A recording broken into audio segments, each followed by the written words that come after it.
conhece, eu sou o Alex, apresento o programa de rádio junto com o meu colega Bruno. O programa Otaku Deus, um programa que é veiculado na rádio comunitária no bairro de Ipanema, na Zona Sul, aqui de Porto Alegre, fala de anime, mangá. A gente faz a divulgação dos eventos, grava programa nos eventos. Até agora, na última edição, a gente fez um apanhado de coisas para explicar sobre o Minibus. Eu fui convidado pelo pessoal da Ninja para, não dar uma palestra, porque, sei lá, não sou dublador, então, para explicar algumas coisas sobre dublagem e principalmente na dublagem de animes, porque muita gente confunde dublagem de anime com corte de anime, são duas coisas diferentes. Então, eu sou ator, já trabalho com teatro, vou fazer 3, 4 anos. E pretendo ir para São Paulo agora, provavelmente no próximo mês, para fazer curso de dublagem, já tenho alguns contatos. E desde que eu comecei a trabalhar com teatro, eu já faço dublagem amadora. Por causa disso, eu acabei sendo convidado para alguns projetos de fãs. Depois eu vou mostrar para vocês ali. E então eu vou explicar algumas coisas que eu vejo direto nas palestras de dubladores em evento. O que eles fazem? Eles chegam lá, sentam, falam quando eles começaram a dublar, mostram 2 vídeos, fazem uma voz do personagem principal e vão embora. Eu acho que eles esquecem de falar algumas coisas sobre dublagem que o pessoal gostaria de saber. Porque o assunto geralmente é o mesmo. Eu comecei a dublar porque o meu pai era dublador, e aí eu entrei no estúdio uma vez quando era criança e fiz um teste, passei e eu estou dublando até hoje. E o pessoal faz algumas perguntas quase as mesmas. Então eu fiz uma apanhada aqui de coisas que eu já tinha escrito. Não sei se o pessoal conhece o site da Legião do Mal, eu escrevi uma coluna lá sobre dublagem. E lá eu deixei várias coisas à mostra, fiz mostrando vídeos, com curiosidades e bastidores de dublagem. Então eu peguei algumas coisas que eu escrevi lá para dar um resumo para vocês. Tá? Depois eu vou deixar para quem quiser fazer perguntas para poder explicar. Então, voltando a dizer, eu não sou dublador profissional, então não vou dublar nada aqui para ninguém. Mas pelo que eu venho estudando nesse tempo todo, eu acho que eu consegui adquirir uma experiência, pelo menos para poder explicar para as pessoas. É uma coisa que eu adoro fazer, entrar na internet e xingar as pessoas que falam. E xingar muito no Twitter. Os caras vão lá e botam o episódio do Naruto no YouTube e falam, isso aqui é dublagem horrível. Aí eu vou lá e explico pro cara, não, cara, que é isso aqui, isso aqui. Entendeu? Então, eu vou começar falando para vocês sobre o trabalho da dublagem, como é que o trabalho da dublagem começou no Brasil. Os filmes, eles começaram a ter voz, a ter áudio, gente falando, depois de um certo tempo. Porque antigamente os filmes, provavelmente vocês devem saber, aparecia uma cena lá e depois dava um corte e aparecia um quadrado com as falas dos personagens. Só depois que começaram a aparecer filmes com pessoas falando. E mesmo assim o áudio era bem complicado e eles acabaram colocando a legenda. E aí depois que os filmes já estavam um pouco mais famosos, digamos assim, já estavam saindo para o cinema, com vozes e tal, eles começaram a mandar para outros lugares do mundo. Sempre vinha legendado. Só que o que acontecia? As legendas eram muito ruins, tipo, eles não tinham noção de enquadramento, então a legenda começava aqui e terminava lá, não pegava na tela. E as pessoas começaram a reclamar. E foi aí que eles começaram a dublar. Os primeiros filmes dublados saíram na Alemanha. Filmes americanos saíram dublados em alemão. Foram cerca de 30, 40 filmes lá das antigas. O primeiro filme dublado no Brasil foi A Branca de Neve e os Sete Anões, a animação da Disney, que a Disney exigiu que esse filme passasse em vários países com a língua desses países. A Disney não queria legenda para as animações dela.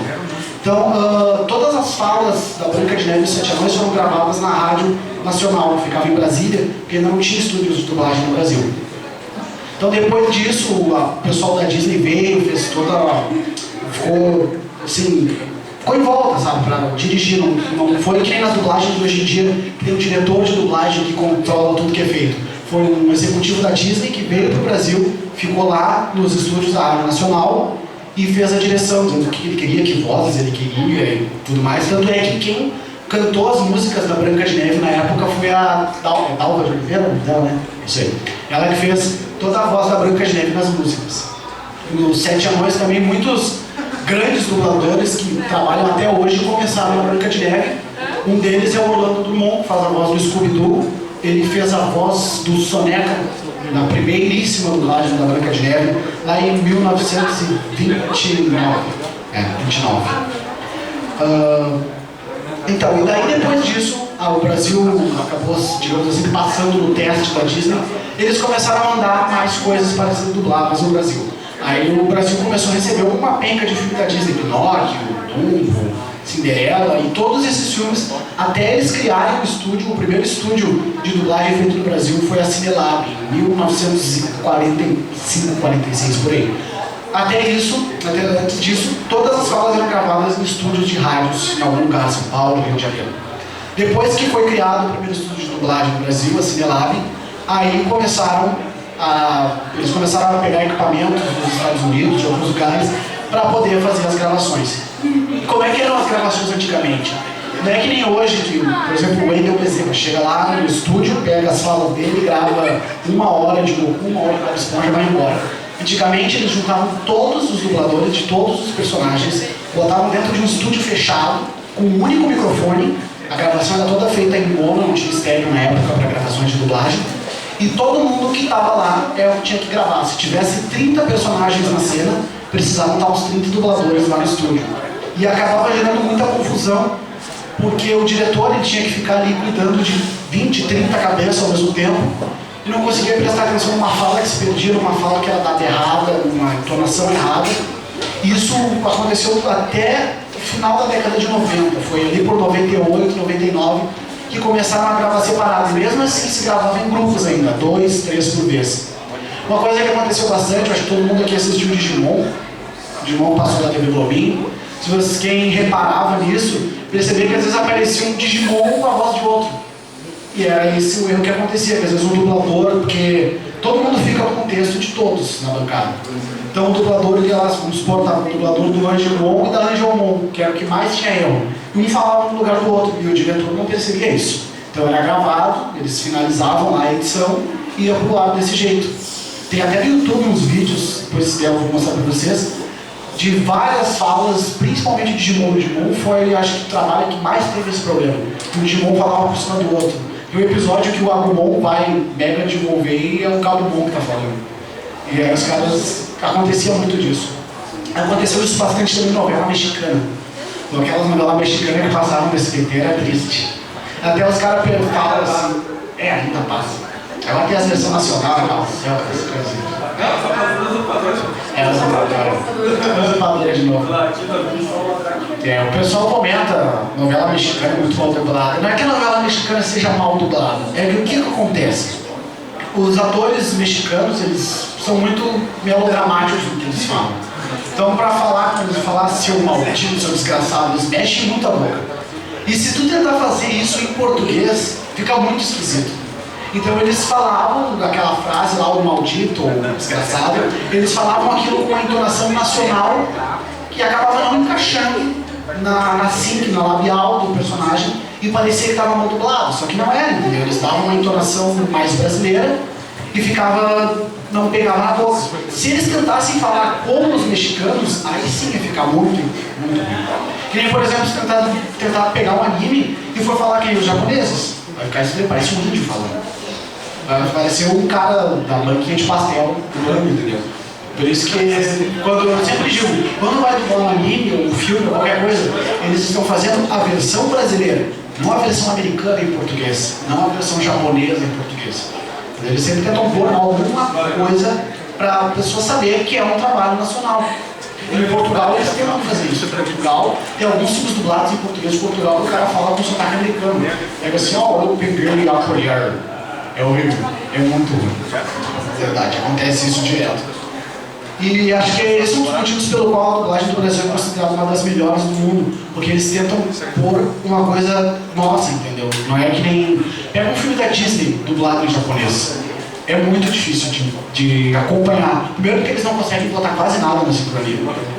O Rei Leão dublado em japonês, tu vai ver assim, parece uma novela mexicana, que o cara tenta falar uma coisa e a boca mexe outra totalmente diferente. Assistam um filme da Disney dublado em japonês, vocês vão ver. E aqui ó, essa parte aqui para fazer a dublagem. Como é que ela funciona hoje em dia? Qualquer coisa que vai ser dublada, seja um anime, uma novela, um seriado, esses programas da TV a cabo que passam dublados, muito mal dublados por sinal, é obrigatório fazer um teste. Então vamos supor que está saindo um Toy Story novo aí. Agora já tem os dubladores certos, vamos supor que o Toy Story estivesse saindo agora. A Disney manda uma cena de 30 segundos, 40 segundos para fazer um teste. A distribuidora que vai fazer esse teste no estúdio de dublagem, ele seleciona até 3 dubladores para fazerem o teste. Então, eles vão pegar lá o fulano de tal, o ciclano não sei o que, Joãozinho da Silva, e cada um vai fazer um teste daquela cena do jeito que ele imagina, claro, tentando copiar o original, e eles vão gravar esses testes e vão mandar de volta lá para a Disney. Alguém na Disney vai ver esses testes e vai ver, eu acho que esse aqui combinou, esse aqui não combinou. Desses 3, eles vão selecionar um que vai voltar para o estúdio aqui no Brasil e eles vão gravar de novo. Depois de gravado, a Disney vai conferir mais uma vez para ver se está tudo ok, se não precisa arrumar nada, se eles não vão mudar de ideia, mudar o dublador. Se tiver ok, o dublador precisa gravar de novo. Aí sim que ele vai gravar para valer. Às vezes o dublador grava 2 vezes todas as falas do filme para gravar valendo, que é aí quando ele recebe. O dublador ele vai fazer 20 mil testes, mas ele só vai receber quando ele gravar valendo. E, tipo, geralmente são 3 testes, 3, 4, no máximo 5. Só que às vezes acontecem casos extraordinários, como por exemplo o Naruto. Quando o Naruto chegou no Brasil, a Vismedia, que é a distribuidora americana que mandou o Naruto para o Brasil, pediu muitos testes. E foram 16 pessoas que fizeram o teste para a voz do Naruto, ninguém passou, todos homens. Foram o dublador do Ash, o Goku, todo mundo fez teste do Naruto, e quem passou foi a Úrsula Bezerra. Acho que ela vai estar aí nos próximos eventos, ela vai explicar isso melhor. E foi ela que passou, tanto é que quando ela fez o teste, ela colocou lá no papel, no registro, só o sobrenome para eles não saberem que era uma mulher. Se eles soubessem que era uma mulher, eles não iam passar ela, iam continuar fazendo o teste. Outro que também precisou de bastante teste foi o Kira, o Raito, o Light. Foram 16 pessoas que fizeram o teste para ele. E quem passou foi o Zé Leonardo, que fez a voz do Bob Salvo, do Perninha, do Tiny Toon. Algumas pessoas não gostaram, eu achei que ficou bem bom. É aquele negócio do sotaque, né? O cara tem que tentar fazer o mais neutro possível. Às vezes o cara não consegue fazer isso, foi o caso dele. Às vezes ele puxava demais. Falava, vou matar as pessoas com o Death Note. E deixa eu ver o que mais temos aqui. Deixa de cola. A outra coisa que é bem importante de falar. O que vocês acham que é o nome certo? É Light ou é Raito? Quem acha que é Light aí? Light ou Raito? A grande maioria fala Raito, porque viu o legendado. O que acontece? Acho que o pessoal deve saber que os japoneses eles têm alguns problemas, não, mas algumas diferenças de pronúncias do que nós. Os japoneses não conseguem pronunciar a letra L direito. E eles têm uma mania, que é digamos assim, que é o dialeto deles, que eles acabam colocando a letra O ou a letra U no final das palavras que terminam em consoante. Então, o que acontece? O nome do personagem é Light Yagami. Se pegar os mangás, os americanos, os japoneses, até algumas cenas de episódios que aparece o nome dele em algum telão, tá lá Light Yagami. Aí o que acontece? Os japoneses não conseguem pronunciar a letra L e tem a mania de colocar o U no final das consoantes. Então, no japonês vai ler a palavra Light, ele vai ler Daito.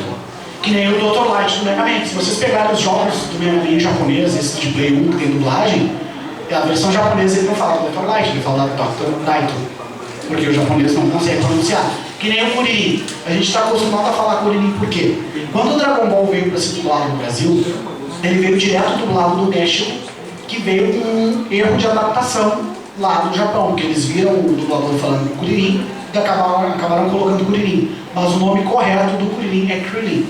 Até quem joga os jogos de videogame deve ver que aparece lá Krillin, a pessoa deve estar pensando, não, está errado. Na verdade não é errado, é assim que se escreve, só que por causa das pronúncias que os japoneses têm, o pessoal acaba entendendo desse jeito. Então não é errado nenhum do outro.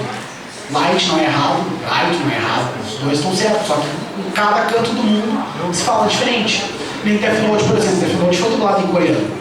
E o coreano, ele consegue falar a letra L, só que ele também tem a mania de colocar o O e o U no final das consoantes. Então os coreanos falavam Light.